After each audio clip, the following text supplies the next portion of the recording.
4 tahun. 4 tahun sudah aku menjalani rumah tangga dengan laki-laki yang dulu kuanggap sebagai anugerah terindah dalam hidupku, suamiku, Raka. Kami menikah di usia yang masih muda, penuh cinta, penuh mimpi, dan penuh harapan. Kala itu aku begitu yakin bahwa aku dan dia akan menjadi pasangan yang sempurna. Aku masih ingat jelas bagaimana Raka berlutut di hadapanku, membawa sebuket bunga mawar merah dan sebuah cincin emas kecil. "Maukan kamu menikah denganku dan membangun keluarga kecil yang bahagia?" katanya dengan tatapan penuh keyakinan. Aku mengangguk dengan hati yang bergetar. "Tentu, Raka, aku mau." Dan dari sanalah kisah ini bermula. Hari-hari setelah menikah terasa begitu indah. Kami tinggal di rumah sederhana peninggalan orang tua Raka, sebuah rumah mungil dengan cat krem yang mulai memudar di beberapa bagian dindingnya. Meski tidak mewah, rumah itu terasa hangat. Aku menatanya sedemikian rupa agar terlihat nyaman, menempelkan tirai putih yang kusulam sendiri, meletakkan pot bunga di teras, dan menata ruang tamu dengan sofa bekas yang kuperoleh dari kakakku. Awalnya, Raka tampak puas dengan semua itu. Ia sering memelukku dari belakang saat aku sedang memasak. "Kamu istri terbaik, sayang. Aku bahagia punya kamu." Ucapan itu dulu membuatku merasa seperti wanita paling beruntung di dunia. Namun, seiring waktu berjalan, satu demi satu bayangan indah tentang rumah tangga itu memudar. Semua karena satu hal, kami belum juga dikaruniai anak. Tahun pertama pernikahan, kami begitu bersemangat. Setiap bulan, aku berharap tanda-tanda kehamilan akan datang. Aku mulai mencatat kalender haidku, menghitung masa subur, hingga mencari berbagai tips dari internet. Minum susu penyubur kandungan, makan sayur tertentu, bahkan mencoba ramuan herbal yang disarankan tetangga. Setiap kali telat beberapa hari, aku buru-buru membeli test pack. Dengan degup jantung kencang, aku menunggu garis merah muncul. Namun, selalu hanya satu garis, putih kosong, seakan menertawakanku. "Belum rezeki kita, sayang," kataku dengan senyum yang kupaksakan setiap kali memperlihatkan hasil test pack pada Raka. Awalnya, Raka menenangkanku. "Tidak apa-apa, kita masih muda. Nikmati saja dulu. Anak nanti pasti ada waktunya." Tapi di tahun kedua, nada suaranya mulai berubah. Sesekali ia berkata lirih, seolah bercanda, namun menusuk hatiku. "Mungkin kamu terlalu sering capek kerja di rumah, jadi belum bisa hamil. Atau mungkin kamu terlalu kurus, jadi susah punya anak." Aku hanya diam, menelan semua kata-kata itu. Tekanan tidak hanya datang dari Raka. Keluarganya pun mulai bertanya-tanya. Setiap kali ada acara keluarga, aku selalu merasa seperti sedang diinterogasi. Tante-tante Raka suka melontarkan pertanyaan menyakitkan. "Sudah 4 tahun, kok belum isi juga? Jangan-jangan kamu mandul, ya?" Kasihan Raka, pengen punya keturunan, tapi kamu belum bisa kasih. Aku hanya bisa menunduk sambil tersenyum kaku. Sementara Raka, ia tidak pernah membelaku. Ia hanya diam, seolah pertanyaan-pertanyaan itu memang wajar dilontarkan kepadaku. Bahkan suatu kali, aku mendengar ibunya berbisik pada Raka. "Nak, kalau istrimu tidak bisa beri kamu anak, bagaimana masa depan keluarga kita? Kamu kan anak laki-laki satu-satunya. Siapa yang akan meneruskan nama keluarga kalau kamu tidak punya keturunan?" Aku pura-pura tidak mendengar, tapi hatiku serasa remuk berkeping-keping. Memasuki tahun ketiga pernikahan, Raka mulai berubah. Ia menjadi lebih sering pulang larut malam dengan alasan pekerjaan. Dulu, ia selalu menelponku jika terlambat. Kini, ponselnya sering tidak bisa dihubungi. Di rumah pun, sikapnya dingin. Jarang sekali ia menyentuhku seperti dulu. Bahkan saat aku mencoba mendekat, ia seperti enggan. "Capek, sayang. Jangan ganggu dulu," katanya sambil mengalihkan tubuhnya dariku di ranjang. Aku mulai merasa ada sesuatu yang salah. Namun, aku terlalu takut mengakuinya. Aku menenangkan diriku sendiri, mungkin memang pekerjaannya sedang banyak. Mungkin memang dia benar-benar lelah. Aku tidak ingin berprasangka buruk pada suamiku sendiri. Aku tidak tinggal diam. Aku mulai mencari pertolongan medis. Aku mengajak Raka pergi ke dokter kandungan untuk memeriksa kesuburan kami. Dokter berkata, "Secara medis, ibu sehat. Tidak ada masalah besar dengan rahim ataupun kesuburan. Tapi saya sarankan suami juga diperiksa, agar kita tahu lebih jelas. Aku menoleh pada Raka dengan penuh harap. Namun ia malah menepis halus. Ah, nggak usah. Yang jelas kamu saja yang diperiksa. Aku sehat-sehat saja. Pasti masalahnya ada di kamu. Ucapannya membuatku tercekat. Saat itu aku benar-benar merasa dituduh sebagai satu-satunya penyebab. Padahal aku tahu, proses memiliki anak adalah tanggung jawab berdua. Aku masih berusaha sabar. Aku mencoba program herbal, ikut kelas senam kesuburan, bahkan pergi ke pengobatan alternatif. Setiap kali ada doa bersama, aku selalu menjadi yang paling khusyuk, memohon agar Tuhan mengaruniakan seorang anak. Tapi lagi-lagi, hasilnya tetap nihil. Malam-malam di rumah kami kini sering sunyi. Aku biasanya duduk sendiri di ruang tamu, memandang dinding yang kosong. Aku membayangkan seandainya ada suara tangisan bayi, seandainya ada mainan berserakan di lantai, seandainya ada tawa kecil yang membuat rumah ini hidup. Namun semua hanya bayangan. Raka kini jarang sekali bercengkerama denganku. Ia lebih sering bermain ponsel atau menghabiskan waktu di luar. Setiap kali aku mencoba bicara dari hati ke hati, ia selalu mengelak. Kamu jangan terlalu mikirin anak terus. Hidup nggak cuma soal itu, katanya suatu malam. Aku menelan ludah. Bagaimana mungkin ia yang dulu begitu mendambakan anak, kini bersikap seakan tidak peduli? Atau mungkin, aku mulai takut dengan pikiran yang paling menyakitkan. Jangan-jangan ia sudah kehilangan harapan pada diriku. Meski begitu, di dalam hatiku aku masih menyimpan secercah harapan. Aku percaya bahwa suatu saat Tuhan akan mengabulkan doa-doaku. Aku yakin pernikahanku masih bisa diselamatkan. Setiap kali Raka pulang, aku selalu menyambutnya dengan senyum. Aku menyiapkan makanan kesukaannya, memastikan rumah selalu rapi, dan berusaha menjadi istri yang sempurna. Sayang, ayo makan. Aku masakin gulai ayam kesukaanmu, kataku dengan lembut suatu malam. Raka hanya menoleh sekilas lalu duduk. Ia makan tanpa banyak bicara. Tidak ada senyum, tidak ada pujian seperti dulu. Aku hanya bisa memandangnya dengan hati yang pedih. Aku masih bertahan, masih berusaha, masih menunggu, karena aku mencintainya. Namun, aku tidak pernah menyangka bahwa di balik semua usahaku, sesuatu yang jauh lebih buruk sedang menanti di depan. Hari itu, aku duduk di ruang tamu sambil menatap jam dinding yang terus berdetak.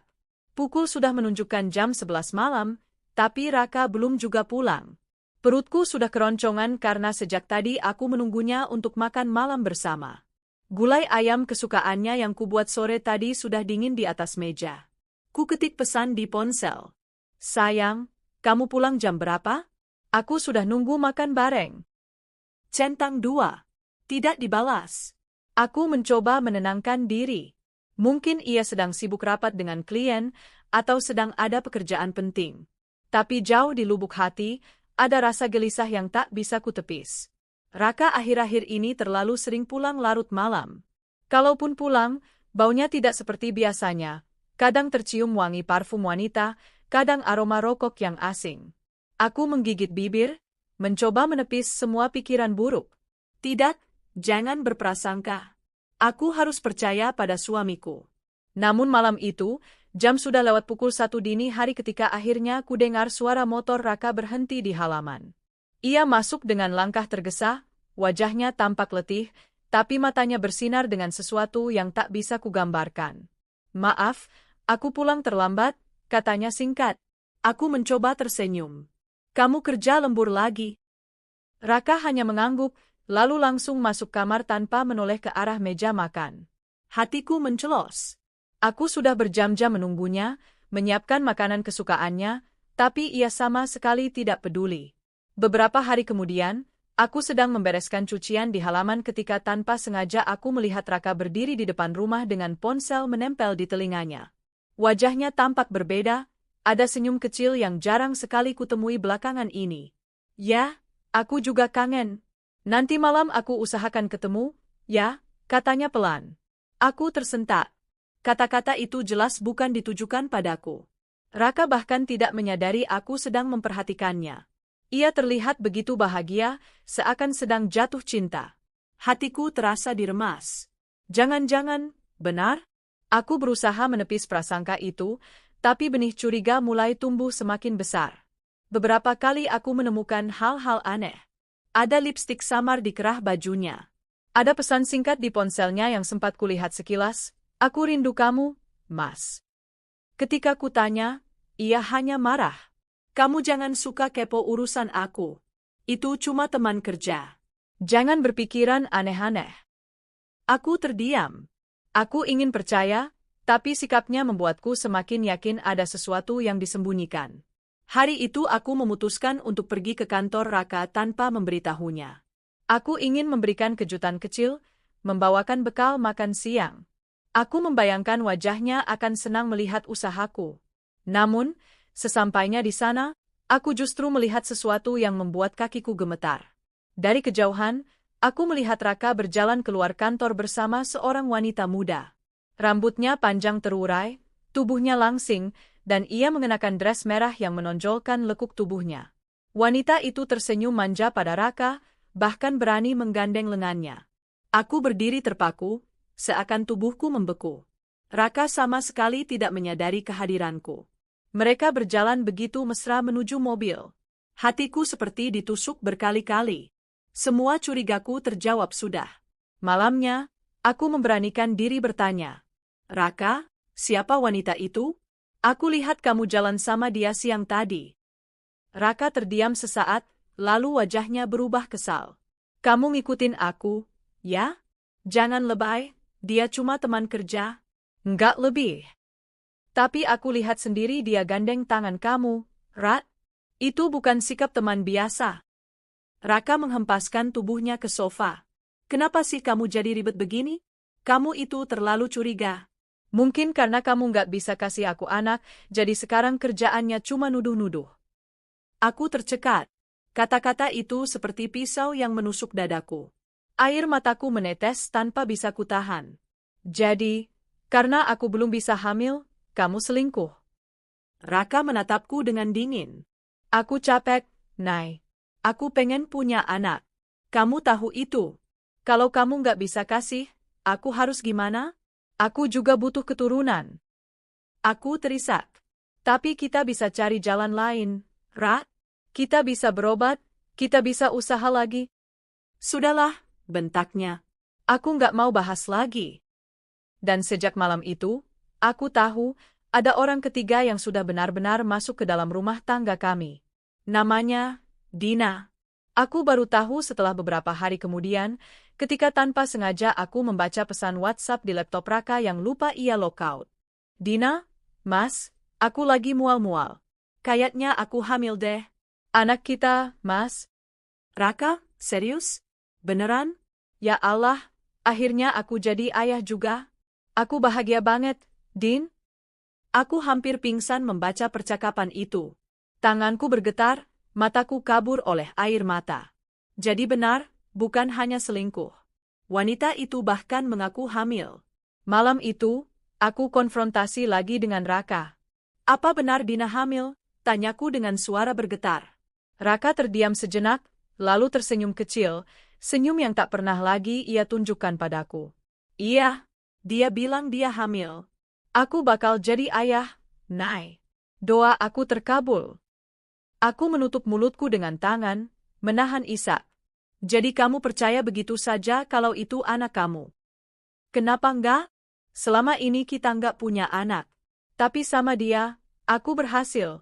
Itu artinya masalahnya memang ada di kamu, bukan aku." Hatiku hancur lebur. Bagaimana mungkin ia mengatakan itu dengan begitu ringan, seolah aku hanyalah batu sandungan dalam hidupnya. Beberapa hari setelah kabar itu, aku melihat pemandangan yang membuatku ingin berteriak.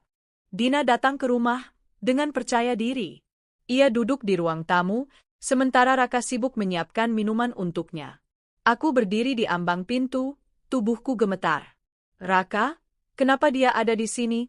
tanyaku dengan suara tertahan. Raka menoleh dengan wajah berseri. "Karena dia bawa kabar bahagia. Dina hamil, Nay. Aku bakal jadi ayah. Aku seneng banget." Dina tersenyum sinis padaku, tangannya mengelus perutnya yang masih rata. "Iya, But, doain aja, ya. Anak ini bakal bikin Mas Raka bahagia. Aku hampir terjatuh. Rasanya dunia berputar. Raka bahkan memuji Dina di depanku. Kamu kuat banget, Din.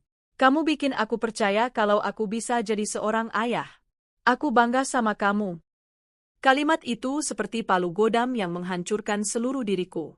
Aku sudah tidak dianggap. Aku bukan lagi istrinya dalam hatinya. Air mataku mengalir deras. Aku berlari ke kamar, menutup pintu rapat-rapat, dan menangis sejadi-jadinya. Malam itu aku tidak bisa tidur. Kata-kata Raka terus terngiang di kepalaku. Aku bangga sama Dina, aku bakal jadi ayah, masalahnya memang ada di kamu. Aku terisak dalam gelap. Bagaimana mungkin suamiku yang dulu penuh cinta, kini berubah begitu kejam? Bagaimana mungkin ia menyanjung wanita lain di depan istrinya sendiri? Aku merasa seperti orang asing di rumahku sendiri. Namun, jauh di dalam hati, aku tahu ini bukan sekadar sakit. Ini adalah tanda awal kehancuran rumah tanggaku. Dan aku mulai bertanya-tanya pada diriku sendiri, haruskah aku bertahan, atau aku harus melepaskannya?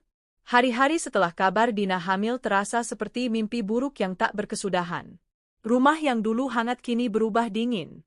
Raka semakin jarang berada di rumah, dan ketika ia pulang pun, wajahnya selalu membawa senyum, tapi bukan untukku. Senyum itu hanya muncul ketika ia menerima pesan dari ponselnya, atau saat ia menyebut nama Dina. Aku seperti bayangan di rumah sendiri. Tak lagi dianggap, tak lagi diinginkan. Suatu sore, aku sedang menata meja makan ketika Raka pulang. Wajahnya terlihat cerah, matanya berbinar. Tangannya memegang sebungkus plastik berisi buah-buahan. Sayang, kamu kelihatan bahagia sekali, ucapku dengan hati-hati, berusaha menormalkan suasana. Raka tersenyum sambil mengeluarkan buah dari plastik. Aku baru pulang dari rumah Dina. Dia minta buah ini. Katanya pengen makan mangga muda. Katanya itu bawaan bayi. Kamu tahu nggak, Nay? Itu tanda-tanda kehamilan yang sehat. Aku seneng banget lihat dia. Aku terdiam, jantungku terasa diremas. Ia menyebut nama wanita itu dengan penuh kebanggaan, bahkan lebih manis daripada saat menyebut namaku. Raka, aku memberanikan diri bicara, suaraku bergetar. Kamu sadar nggak? Kamu lagi memuji dia di depan aku, istri kamu sendiri. Raka menoleh padaku dengan tatapan tajam. Kenapa? Aku cuma cerita apa adanya. Kamu jangan baper. Kamu harusnya ikut seneng, karena akhirnya aku bakal jadi ayah. Air mataku menggenang. Jadi kamu benar-benar percaya anak itu milik kamu? Ia menghela napas panjang, lalu menatapku seakan aku adalah penyebab segala kesalahannya. Kenapa enggak? Selama 4 tahun sama kamu, aku nggak pernah berhasil punya anak. Tapi sama dia, dalam sekejap aku bisa. Bukankah itu bukti siapa yang sebenarnya bermasalah di sini? Kata-katanya menusuk hatiku lebih dalam daripada belati manapun. Beberapa minggu kemudian, tanpa malu-malu Raka membawa Dina ke rumah lagi. Wanita itu duduk santai di sofa ruang tamu, sementara aku berdiri di dapur dengan tangan gemetar. Aku mendengar tawa mereka. Raka menyiapkan minuman, bahkan mengupaskan buah untuk Dina. Din, kamu jangan kecapean, ya. Kamu harus jaga kandungan. Aku pengen anak kita lahir sehat, ucap Raka dengan penuh kasih sayang. Tenang aja, Mas. Aku bakal jaga baik-baik. Kamu juga harus selalu ada buat aku, jawab Dina manja. Aku hampir tak bisa bernapas mendengarnya. Raka, suamiku, memanjakan wanita lain di rumahku sendiri. Aku memberanikan diri keluar dari dapur, membawa nampan dengan air teh. Ini, silakan diminum, ucapku datar. Dina tersenyum sinis. Terima kasih, Mbak. Kamu baik sekali. Semoga kamu bisa ikut bahagia, ya. Bahagia? Hatiku remuk. Raka menoleh padaku dengan tatapan dingin. Nay, kamu jangan pasang wajah begitu. Harusnya kamu ikut bangga. Dina berani ngasih aku keturunan. Dia lebih dari sekadar wanita. Aku kagum sama dia. Aku hampir menjatuhkan nampan di tanganku. Kata-kata itu seperti tamparan keras. Kagum? Pada wanita yang merusak rumah tangga kami? Malam itu, aku mencoba bicara dengan Raka. Raka, kamu sadar nggak apa yang kamu lakukan? Kamu sudah bawa wanita lain ke rumah kita. Kamu sudah membuat aku seolah bukan siapa-siapa. Aku ini istrimu, Ra. Ia mendengus. Istriku? Tapi apa gunanya punya istri kalau dia nggak bisa kasih keturunan? Kamu cuma bikin aku malu di depan keluarga. Semua orang nanya kapan aku punya anak. Dan aku capek, Nay. Capek sama kamu yang nggak bisa ngasih apa yang paling aku mau. Aku tercekat, air mata tak terbendung lagi. Aku sudah berusaha, Ra. Aku sudah periksa, aku sehat. Tapi kamu selalu menolak untuk ikut diperiksa. Kenapa? Apa kamu takut kalau ternyata masalahnya bukan di aku? Raka membentak, suaranya keras. Cukup, jangan tuduh aku. Aku sehat. Kalau aku nggak sehat, mana mungkin Dina bisa hamil? Aku terduduk lemas di lantai. Rasanya aku bukan lagi manusia di matanya. Aku hanyalah beban, seseorang yang gagal, seorang istri yang tak pernah diinginkan lagi. Sejak itu, Raka semakin terang-terangan menunjukkan kebanggaannya pada Dina. Ia sering bercerita di depan keluarga dan teman-temannya bahwa sebentar lagi ia akan menjadi ayah. Suatu kali, saat ada acara keluarga, ia bahkan mengatakan, "Sebentar lagi aku punya keturunan. Doakan Dina sehat, ya." Semua orang bertepuk tangan, mengucapkan selamat. Aku hanya bisa menunduk, menahan air mata. Tidak ada seorang pun yang bertanya padaku bagaimana perasaanku. Seolah-olah aku hanyalah orang asing yang kebetulan hadir di sana. Ibunya Raka pun semakin menunjukkan keberpihakannya. "Syukurlah, Nak. Akhirnya kamu bakal punya cucu. Terima kasih ya, Dina, sudah kasih kebahagiaan ini." Aku ingin menjerit. Aku ingin mengatakan bahwa aku masih istri sah Raka, bahwa seharusnya akulah yang berada di posisi itu. Tapi suaraku tercekat di tenggorokan. Raka kini jarang tidur di rumah.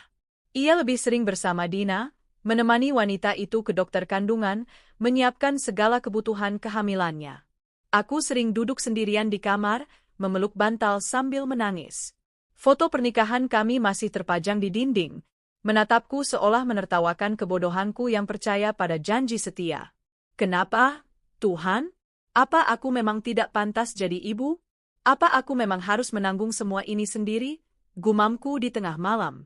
Namun, di balik semua sakit itu, perlahan aku mulai sadar.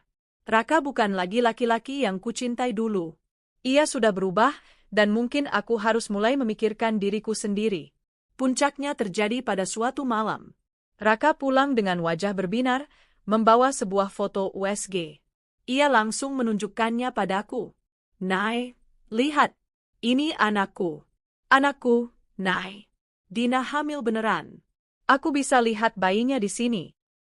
Tanganku gemetar saat memegang foto itu. Selembar kertas kecil, tapi seakan merobek seluruh hatiku. "Raka, apa kamu sadar apa yang kamu katakan? Kamu bilang, anakku, padahal aku masih istrimu. Kamu bahkan belum pernah sekalipun memanggilku dengan kebanggaan seperti itu." Raka menatapku dengan dingin.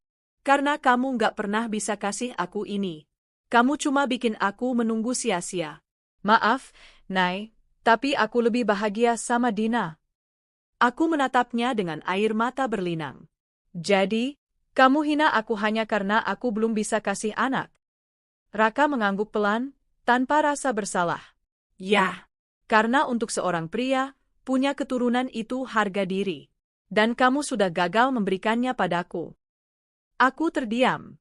Semua kata-kata itu menusuk hingga ke tulang sumsumku. Aku tahu saat itu juga, rumah tanggaku sudah benar-benar hancur. Malam itu aku menangis sampai sesak. Aku merasa tidak lagi berharga, tidak lagi layak. Bagaimana bisa seorang suami yang dulu bersumpah setia, kini dengan sombong menyanjung wanita lain di hadapanku, dan menghinaku tanpa sedikit pun rasa iba? Namun di balik semua tangis itu, ada secercah tekad yang mulai tumbuh. Mungkin aku harus berhenti bertahan. Mungkin aku harus berhenti menyiksa diriku sendiri. Aku belum tahu apa yang akan kulakukan, tapi satu hal pasti, aku tidak akan selamanya membiarkan diriku diinjak-injak. Aku akan bangkit. Suatu saat nanti. Malam itu aku duduk di tepi ranjang, sendirian. Raka belum pulang, Seperti biasa, ponselnya tak bisa dihubungi. Di meja rias, foto pernikahan kami berdiri angkuh, seakan menertawakan kebodohanku. Dalam foto itu, aku tersenyum lebar, sementara Raka menatapku dengan tatapan cinta yang dulu kurasa begitu tulus. Kini semua itu terasa seperti sandiwara. Aku meraih foto itu, menggenggamnya erat, lalu menahannya di dada. Air mataku jatuh satu persatu. Aku lelah. Aku benar-benar lelah menunggu sesuatu yang tak pernah datang, cinta yang dulu dijanjikan Raka, kasih sayang yang seharusnya kumiliki, dan harapan untuk membangun keluarga bahagia. Yang kuterima hanyalah hinaan, tuduhan, dan luka. Hari berikutnya, aku bangun dengan mata sembab.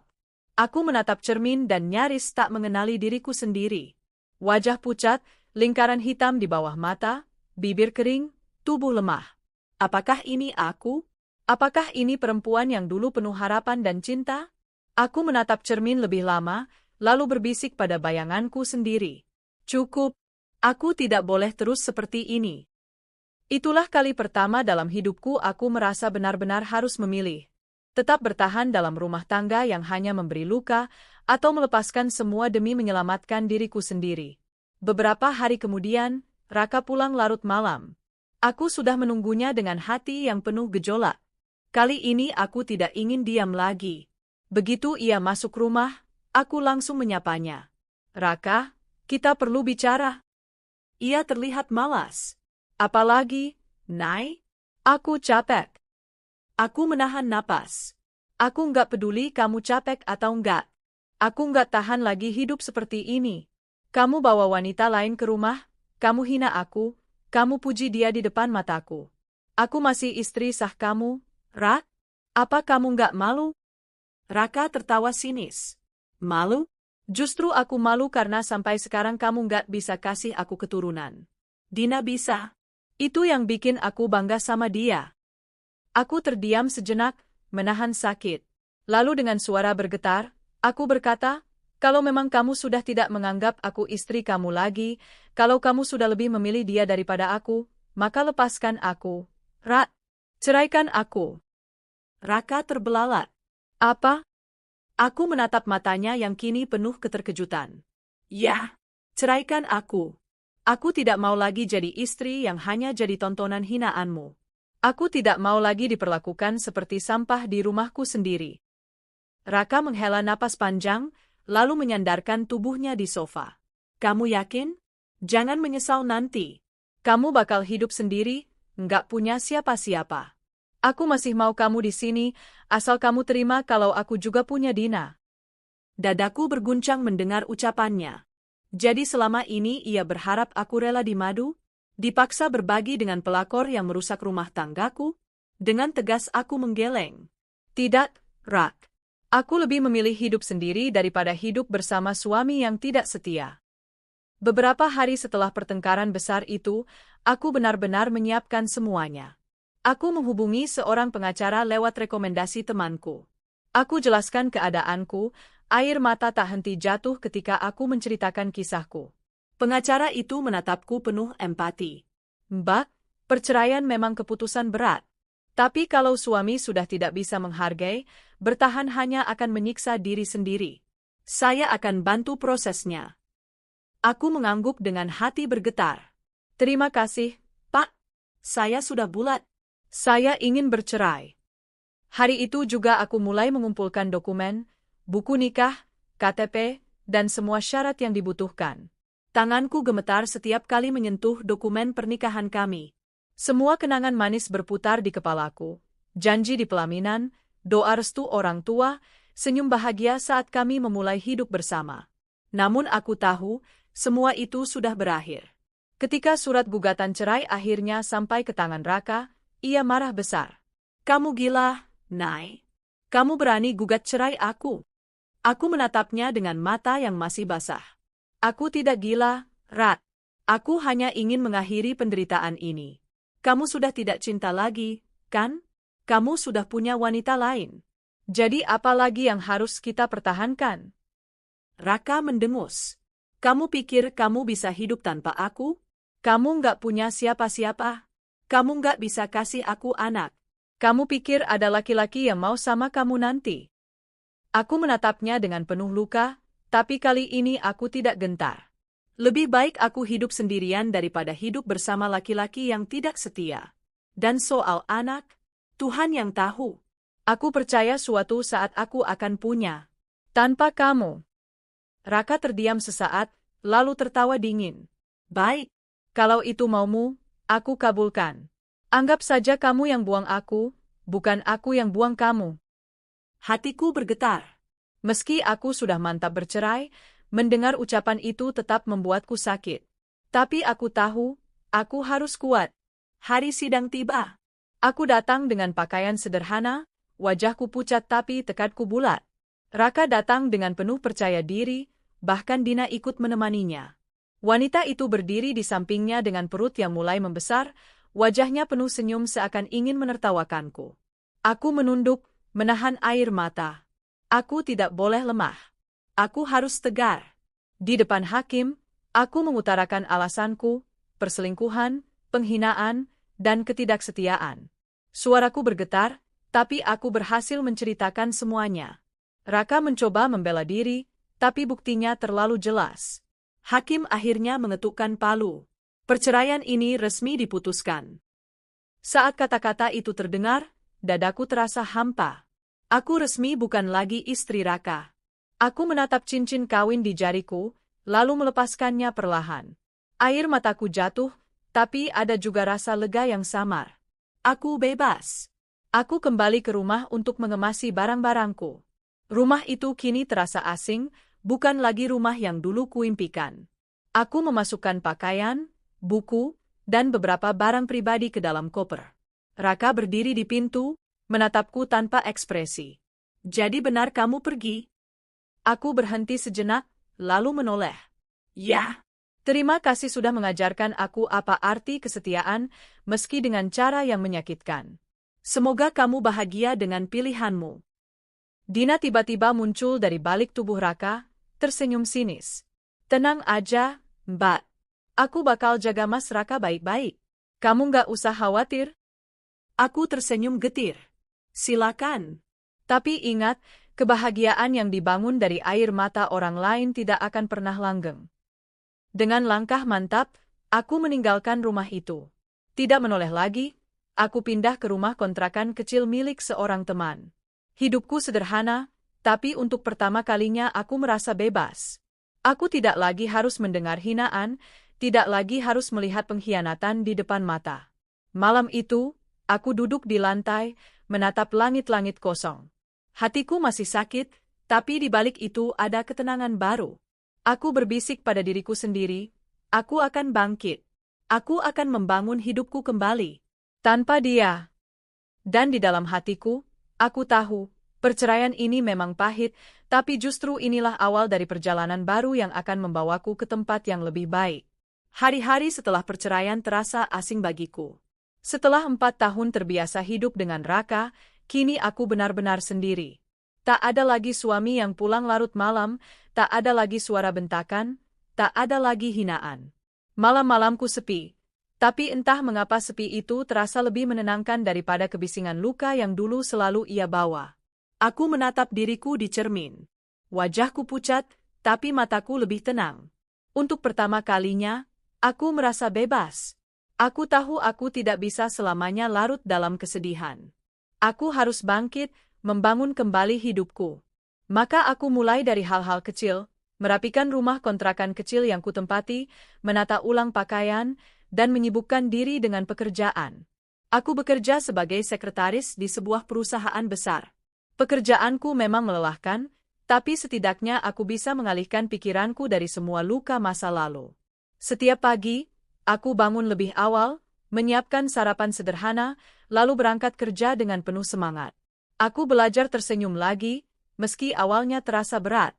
Rekan-rekan kerjaku mulai menyadari perubahan dalam diriku. Kamu kelihatan lebih segar sekarang, Nay, kata seorang teman kantor. Aku tersenyum tipis. Terima kasih. Aku lagi belajar mulai dari nol lagi. Bosku bernama Arga. Usianya awal 30-an, wajah tampan dengan sorot mata tajam, tubuh tegap, dan harisma yang selalu membuat semua orang segan. Meski begitu, ia dikenal ramah dan bijaksana. Sejujurnya, aku selalu menjaga jarak dengannya. Bukan karena tidak nyaman, tapi karena aku masih membawa luka dari masa lalu. Aku takut membuka hati.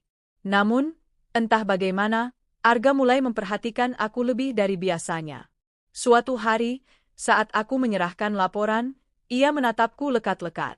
"Nay, kamu kelihatan pucat. Kamu nggak apa-apa?" Aku mengangguk cepat. "Saya baik-baik saja, Pak." Arga mengernyit. "Kalau ada masalah, jangan dipendam. Kamu bisa cerita ke saya. Kamu sekretaris saya, tapi kamu juga manusia. Jangan terbebani sendiri." Aku tercekat mendengar kata-katanya. Sudah lama sekali tak ada yang menanyakan keadaanku dengan tulus seperti itu.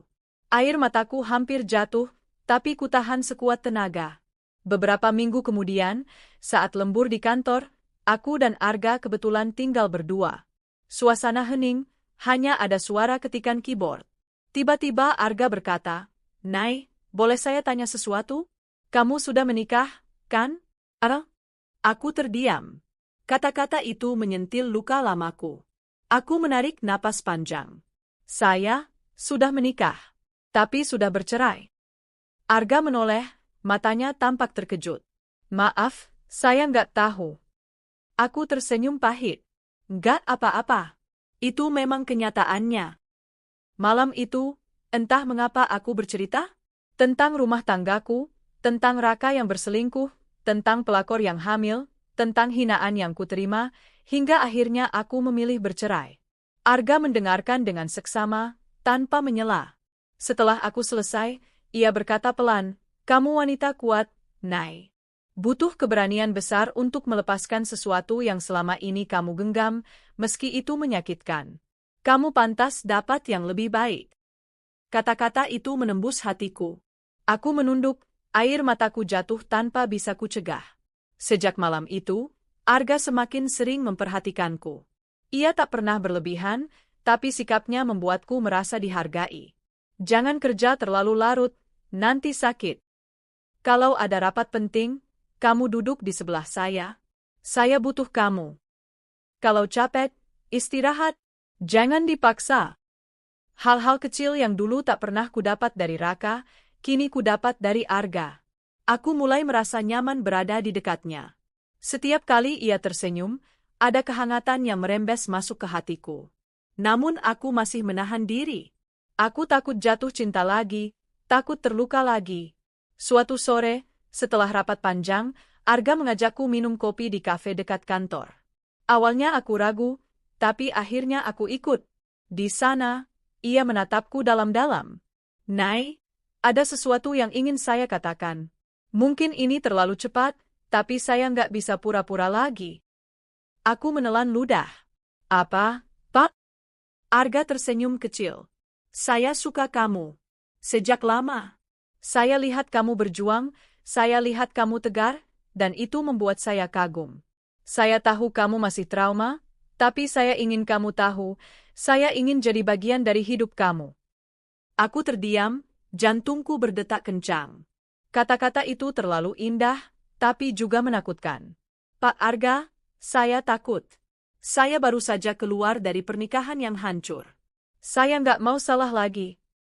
Arga menggenggam tanganku dengan lembut. "Saya janji, saya nggak akan buat kamu merasa sendiri. Kamu nggak harus jawab sekarang. Tapi saya akan selalu ada di sini kalau kamu siap." Air mataku jatuh.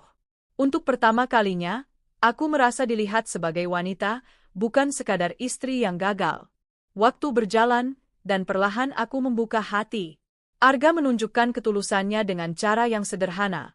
Menjemputku saat hujan, menemani ketika aku sakit, bahkan mendukungku untuk melanjutkan kuliah yang dulu sempat tertunda. Hingga akhirnya, pada suatu malam yang tenang, aku berkata padanya, "Arga, aku siap. Kalau kamu masih mau, aku mau mencoba lagi. Membangun keluarga." Arga tersenyum lebar, matanya berkilat bahagia. "Aku janji nggak akan pernah sia-siain kamu, Nay. Kamu adalah hadiah terindah dalam hidupku." Beberapa bulan kemudian, Kami menikah dalam sebuah pesta sederhana tapi hangat. Tidak mewah, tapi penuh cinta.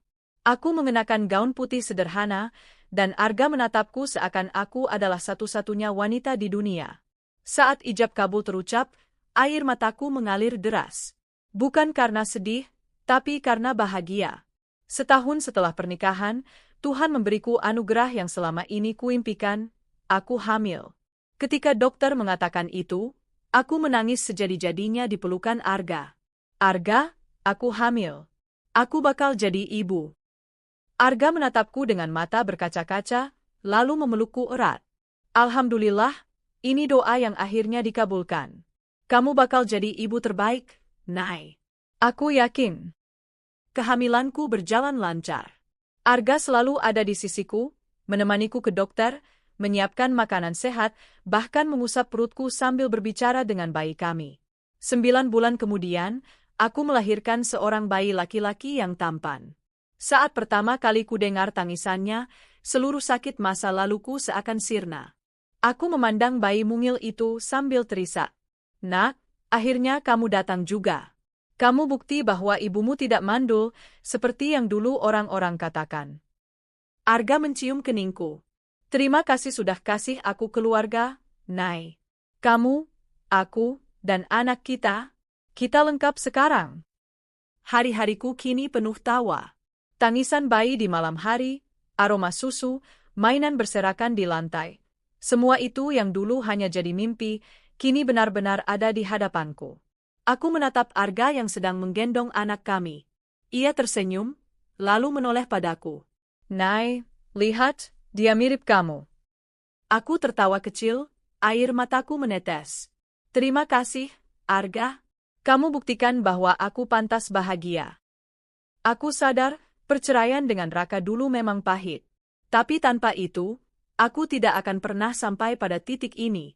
Aku tidak akan pernah tahu rasanya dicintai dengan tulus, tidak akan pernah tahu bahwa aku bisa membangun hidup baru yang lebih indah.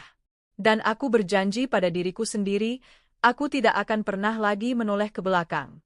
Masa laluku sudah terkubur. Yang ada hanyalah aku, Arga, dan anak kami.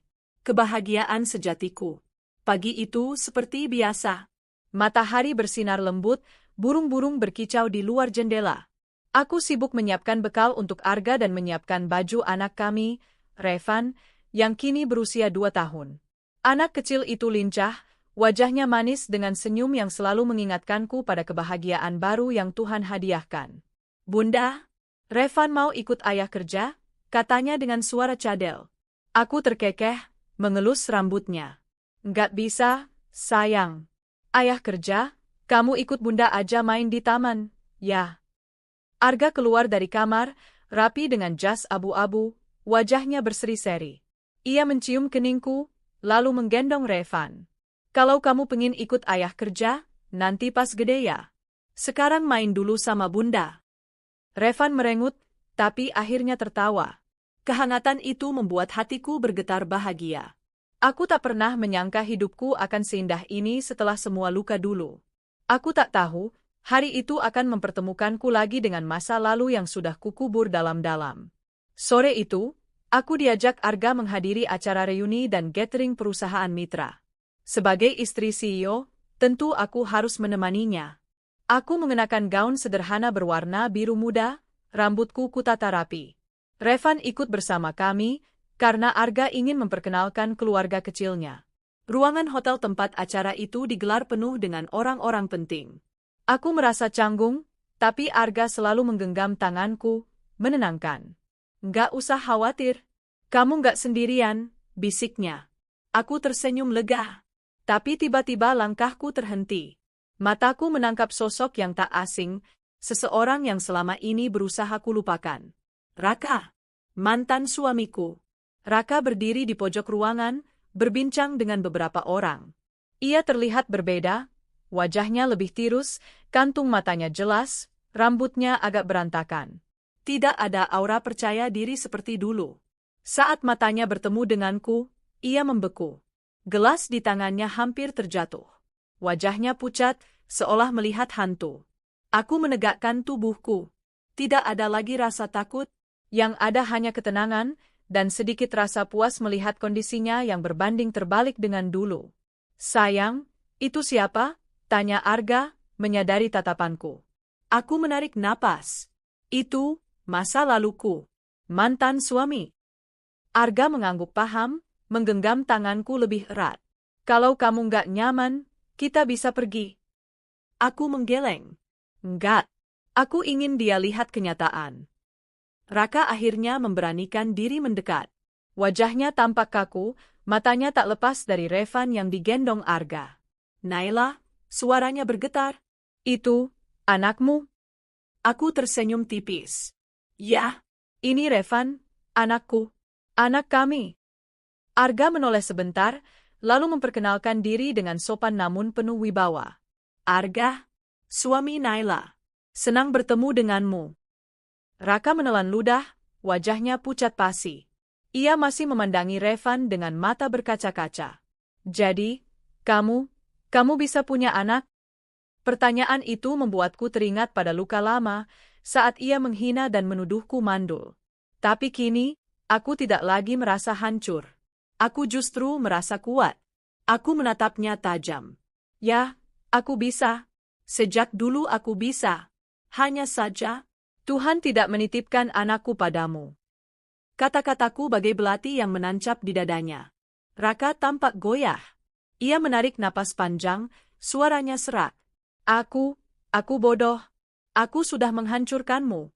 Aku percaya sama kebohongan, aku tinggalkanmu demi wanita itu.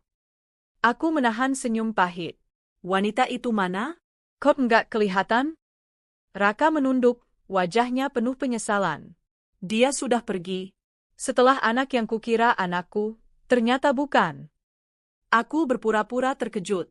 Oh, jadi anak yang dulu kau banggakan, yang membuatmu menghina dan menceraikan aku, ternyata bukan darah dagingmu. Air mata Raka jatuh. Naila, maafkan aku menyesal. Aku menghela napas. Hatiku tidak lagi sakit. Aku sudah melewati tahap itu. Yang kurasakan kini hanyalah kasihan. Raka, aku sudah memaafkanmu. Tapi bukan untuk kembali. Aku sudah punya keluarga, dan aku bahagia. Penyesalanmu tak akan mengubah masa lalu. Arga meraih bahuku, lalu menatap Raka dengan dingin. Kamu beruntung, Raka. Karena Naila masih bisa berkata baik padamu setelah semua yang kamu lakukan. Dia wanita yang luar biasa. Dan aku akan pastikan dia tidak pernah terluka lagi. Aku menoleh pada Arga, hatiku bergetar haru. Sungguh, dulu aku hanya istri yang diremehkan. Kini aku berdiri di samping pria yang benar-benar menghargai dan melindungiku. Revan tiba-tiba menepuk-nepuk pipiku. Bunda, kenapa nangis? Aku tersenyum sambil menghapus air mata. Enggak apa-apa, sayang. Bunda bahagia. Raka menatap anakku dengan pandangan kosong, lalu berbalik pergi dengan langkah gontai. Acara berlanjut, tapi pikiranku masih pada momen tadi. Aku memandang Arga, lalu menggenggam tangannya erat. Terima kasih, Arga. Karena kamu, aku bisa berdiri tegak di hadapannya. Arga tersenyum hangat. Kamu yang hebat, Nay. Kamu sudah membuktikan, kamu lebih dari cukup. Dan kamu pantas mendapatkan kebahagiaan ini. Aku memeluk Arga erat-erat dengan Revan di antara kami. Dan saat itu aku sadar, pertemuan dengan masa lalu bukan untuk membuka luka, tapi untuk menunjukkan betapa jauh aku telah melangkah. Aku bukan lagi wanita yang ditinggalkan karena dianggap mandul. Aku adalah istri dari pria hebat, ibu dari anak tampan, dan wanita yang bangkit dari luka. Masa laluku telah berakhir. Kini yang ada hanyalah kebahagiaan, dan aku tidak akan pernah menoleh ke belakang lagi. Setelah acara reuni kantor itu, aku merasa seperti mendapatkan kelegaan yang luar biasa. Pertemuan singkat dengan Raka membuatku semakin yakin bahwa keputusan yang kuambil dulu adalah jalan terbaik. Arga sering menatapku dengan kagum setiap kali aku bercerita tentang masa laluku. Kamu kuat sekali, Nay, katanya sambil memelukku suatu malam. Kalau aku ada di posisimu dulu, mungkin aku sudah hancur. Aku hanya tersenyum. Kalau aku nggak kuat, aku nggak akan ketemu kamu sekarang. Kami tertawa, sementara Revan tertidur lelap di kamar. Kehidupan baruku terasa damai, berbeda 180 derajat dari dulu. Namun aku tidak tahu, takdir masih menyiapkan babak terakhir untuk kisahku dan Raka. Sementara itu, hidup Raka semakin berantakan. Setelah wanita yang dulu dibanggakannya pergi, ia harus membesarkan bayi seorang diri. Tapi keraguan terus menghantuinya. Bayi itu tidak mirip dirinya sedikitpun, dan gosip beredar bahwa wanita itu juga berhubungan dengan pria lain. Raka mencoba menepis semua pikiran buruk itu. Ia ingin meyakinkan dirinya bahwa bayi itu benar-benar darah dagingnya. Tapi semakin bayi itu tumbuh, semakin jelas bahwa tidak ada satupun ciri khasnya. Akhirnya, dengan hati penuh guncangan, ia memutuskan melakukan tes DNA. Hari ketika hasil itu keluar, seluruh dunianya runtuh. Di ruang laboratorium, dokter menyerahkan amplop putih kepadanya. Dengan tangan bergetar, Raka membukanya. Kesimpulan, tidak terdapat kecocokan DNA antara subjek, anak, dengan ayah biologis, Raka. Dengan demikian, probabilitas hubungan ayah-anak adalah 0%. Surat itu seperti petir yang menyambar. Kertasnya bergetar di tangannya, air matanya jatuh tanpa bisa ditahan. Bukan anakku, suaranya nyaris tak terdengar. Dokter hanya bisa menatapnya dengan iba. Saya turut menyesal, Pak. Seolah seluruh tubuhnya kehilangan tenaga, Raka jatuh terduduk di kursi. Semua kebanggaan, semua kesombongan, semua hinaan yang dulu ia lontarkan pada Naila kini kembali padanya, memukulnya tanpa ampun. Sejak hari itu, hidup Raka benar-benar hancur. Wanita itu pergi meninggalkan dirinya, tak peduli pada bayi yang bahkan bukan anak Raka. Ia sendirian, ditinggalkan dengan hutang, kesepian, dan penyesalan. Malam-malamnya dipenuhi mimpi buruk. Bayangan wajah Naila terus menghantui pikirannya saat ia menangis dulu, saat ia meratap karena dihina mandul, saat ia diusir dengan kasar. Dan kini, Naila berdiri bahagia dengan keluarga barunya, sementara dirinya hanya seorang pria gagal yang tersisa dengan luka. Takdir kembali mempertemukan kami, tapi kali ini bukan di acara formal. Raka datang ke sebuah kafe tempat aku sering berkumpul dengan komunitas sosial. Aku melihatnya dari jauh, tubuhnya kurus, wajahnya lusuh, tatapannya kosong. Aku menghela napas panjang. Aku tidak lagi membenci, hanya merasa kasihan. Naila, suaranya serak saat menghampiri. Aku ingin bicara sebentar.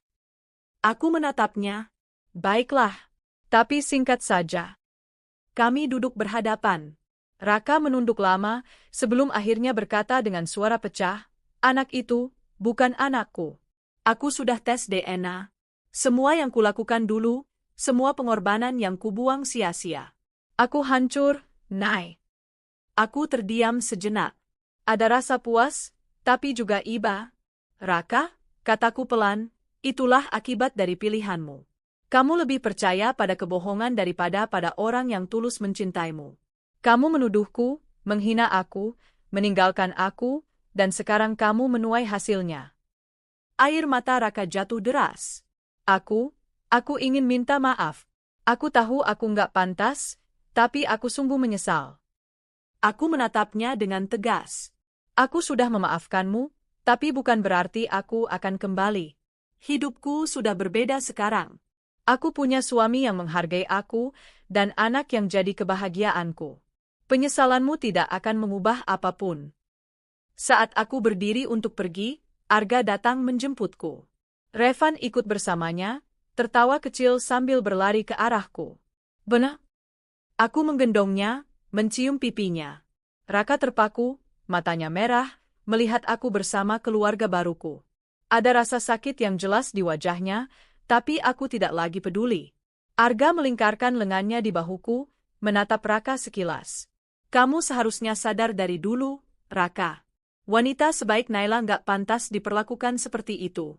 Sekarang kamu lihat sendiri, Tuhan lebih adil dari yang kamu kira." Aku menambahkan, dengan suara tegas, "Raka, jangan lagi menoleh ke belakang. Aku pun tidak. Hiduplah dengan penyesalanmu, sementara aku akan hidup dengan kebahagiaanku." Aku melangkah pergi bersama Arga dan Revan, meninggalkan Raka yang terduduk dengan wajah penuh air mata. Hari-hari berikutnya, Kabar tentang Raka tersebar di lingkungan. Perusahaannya jatuh bangkrut karena salah urus, reputasinya hancur, dan banyak rekan yang menjauhinya. Ia hidup dalam kesepian, sementara wanita yang dulu dibanggakan benar-benar menghilang entah kemana. Sementara itu, hidupku semakin berkah. Arga selalu setia di sampingku, Revan tumbuh sehat dan cerdas. Aku juga aktif dalam kegiatan sosial, membantu perempuan yang mengalami nasib sama sepertiku dulu. Setiap kali aku bercermin, aku melihat wanita yang berbeda, bukan lagi Naila yang lemah, tapi Naila yang kuat, berharga, dan bahagia. Aku tidak menutup mata bahwa masa laluku penuh luka. Tapi luka itu yang membentukku hari ini. Raka kini menjadi contoh nyata bahwa kesombongan dan pengkhianatan selalu berujung kehancuran. Sedangkan aku, yang dulu diremehkan, kini hidup bahagia bersama keluarga baru. Aku tersenyum pada Revan yang tertawa riang, lalu menoleh pada Arga yang menatapku penuh cinta. Aku bersyukur, Tuhan, karena Engkau tunjukkan bahwa keikhlasan dan kesabaran tidak pernah sia-sia. Dan aku tahu, perjalanan hidupku kini hanya akan dipenuhi cinta, bukan lagi air mata. Senja kembali turun, menebarkan warna keemasan di langit. Aku duduk di teras rumah, memandangi halaman luas yang kini penuh dengan suara tawa kecil anakku, Revan. Ia berlari-lari mengejar bola kecilnya, rambut hitamnya terburai oleh angin sore. Sesekali ia menoleh ke arahku, tersenyum sambil melambaikan tangan mungilnya. Bunda, lihat Revan.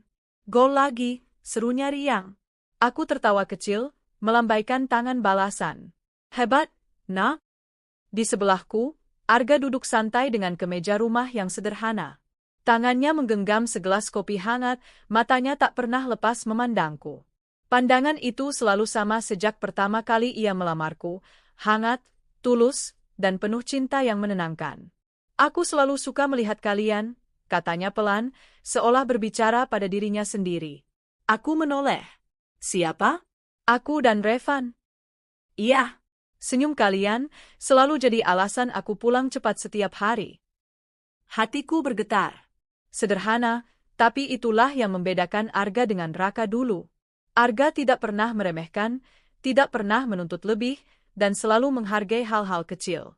Ia mencintaiku bukan karena apa yang bisa kuberikan, tapi karena siapa aku sebenarnya. Aku menghela napas, mengingat masa laluku yang pahit. Rasanya seperti mimpi jika mengingat betapa dulu aku hampir hancur ketika pengkhianatan Raka menusuk begitu dalam. Aku pernah menangis sampai tak sanggup berdiri, merasa diriku tak berharga karena dituduh mandul dan dibuang demi seorang wanita lain. Tapi lihatlah aku sekarang. Aku menoleh pada Revan yang kini berlari ke arahku sambil membawa bola. Ia naik ke pangkuanku tanpa ragu, pipinya memerah karena lelah. Bunda, Revan capek, ucapnya manja. Aku mengecup keningnya. Istirahat dulu ya, sayang. Arga mengelus rambut anak kami. Besok ayah ajak main bola lagi. Tapi sekarang kita makan dulu. Revan mengangguk sambil memelukku erat. Dalam pelukan itu, aku merasakan sesuatu yang dulu kupikir tak akan pernah kumiliki, cinta seorang anak, darah dagingku sendiri. Dulu, aku dianggap tak mampu melahirkan keturunan. Dulu, aku diceraikan dengan hina. Tapi kini, Tuhan membuktikan bahwa prasangka manusia tidak lebih dari kebodohan. Aku bukan mandul. Aku hanyalah perempuan yang harus menunggu waktu yang tepat, dengan orang yang tepat, untuk diberi anugerah ini. Kadang, aku masih mendengar kabar tentang Raka. Katanya, hidupnya semakin terpuruk setelah kebenaran tes DNA itu terbongkar. Wanita yang dulu diagung-agungkannya menghilang tanpa jejak, meninggalkannya sendirian bersama bayi yang bahkan bukan darah dagingnya. Aku tidak lagi merasa marah. Aku juga tidak lagi merasa puas dengan penderitaannya. Yang kurasakan hanya iba, karena aku tahu, di balik kesombongannya dulu, ia hanyalah manusia yang lemah, yang akhirnya dihukum oleh pilihannya sendiri. Karma memang nyata. Apa yang ia lakukan padaku, kini kembali padanya dengan cara yang lebih menyakitkan. Bedanya, aku mampu bangkit, sementara ia terperangkap dalam penyesalan. Aku menggeleng kecil, menyingkirkan bayangan itu. Hidupku terlalu berharga untuk dipenuhi masa lalu. Aku sudah menutup buku tentang Raka, dan tak ada alasan untuk membukanya lagi. Setiap hari bersama Arga dan Revan adalah pengingat bahwa Tuhan selalu adil. Aku bukan hanya menemukan cinta baru, tapi juga keluarga yang sesungguhnya. Arga bukan hanya seorang suami, ia juga sahabat yang selalu mendengar, penopang saat aku lelah, dan ayah luar biasa bagi Revan. Tidak ada satupun hari yang berlalu tanpa ucapan syukur dariku atas keberadaannya. Di tengah kesibukan kami, aku juga mulai aktif dalam kegiatan sosial. Aku membantu perempuan-perempuan yang mengalami hal serupa denganku dulu, dikhianati, dihina, dan ditinggalkan. Aku ingin mereka tahu bahwa luka tidak harus berakhir dengan keputusasaan. Selalu ada harapan, selalu ada kesempatan untuk bangkit. Setiap kali aku berbicara di depan mereka, aku selalu berkata, "Jangan pernah percaya bahwa kalian tidak berharga hanya karena seseorang memperlakukan kalian seperti sampah. Ingatlah, nilai diri kita tidak ditentukan oleh orang lain, tapi oleh bagaimana kita menghargai diri sendiri." Dan aku yakin, kata-kata itu bukan hanya untuk mereka, tapi juga untuk diriku sendiri. Jika aku bisa berbicara pada diriku yang dulu, yang menangis sendirian di kamar setelah diceraikan Raka, aku ingin mengatakan ini. Bertahanlah. Jangan berhenti berharap. Karena kelak, semua luka ini akan jadi alasanmu tersenyum. Kamu akan menemukan orang yang benar-benar mencintaimu, dan kamu akan memiliki anak yang akan memanggilmu, Bunda. Jadi jangan menyerah, karena kebahagiaanmu sedang menunggu di ujung jalan. Dan aku tahu, aku sudah sampai di ujung jalan itu. Kini aku berdiri di puncak, menatap masa depan dengan kepala tegak dan hati penuh syukur. Malam mulai turun, menggantikan langit jingga dengan taburan bintang. Di ruang makan, aku, Arga, dan Revan duduk bersama, menikmati hidangan sederhana. Tawa kami bercampur dengan hangatnya suasana rumah. Aku menatap wajah kecil Revan yang polos, lalu memandang Arga yang tersenyum padaku. Hatiku berbisik, inilah rumahku, inilah kebahagiaanku. Aku belajar bahwa cinta sejati bukan tentang siapa yang datang pertama, tapi siapa yang bertahan sampai akhir. Aku juga belajar bahwa keikhlasan melepaskan sesuatu yang merusak adalah kunci untuk membuka pintu yang lebih indah. Raka adalah masa lalu. Pengkhianatannya adalah luka yang membentukku. Dan Arga serta Revan adalah masa kini sekaligus masa depanku, hadiah terindah dari Tuhan setelah semua air mata yang kutumpahkan. Aku tersenyum sambil menggenggam tangan Arga di meja makan. Terima kasih, ya, sudah jadi rumah untukku. Arga menatapku penuh cinta. Dan terima kasih sudah mau tinggal di rumah ini selamanya. Revan tertawa, ayah, bunda, jangan romantis terus. Makan dulu. Kami semua tertawa bersama. Dan di momen itu, aku sadar, kisahku yang dulu penuh luka sudah benar-benar berakhir. Kini aku hidup di bab yang baru, bab yang dipenuhi cinta, syukur, dan kebahagiaan yang tak ternilai.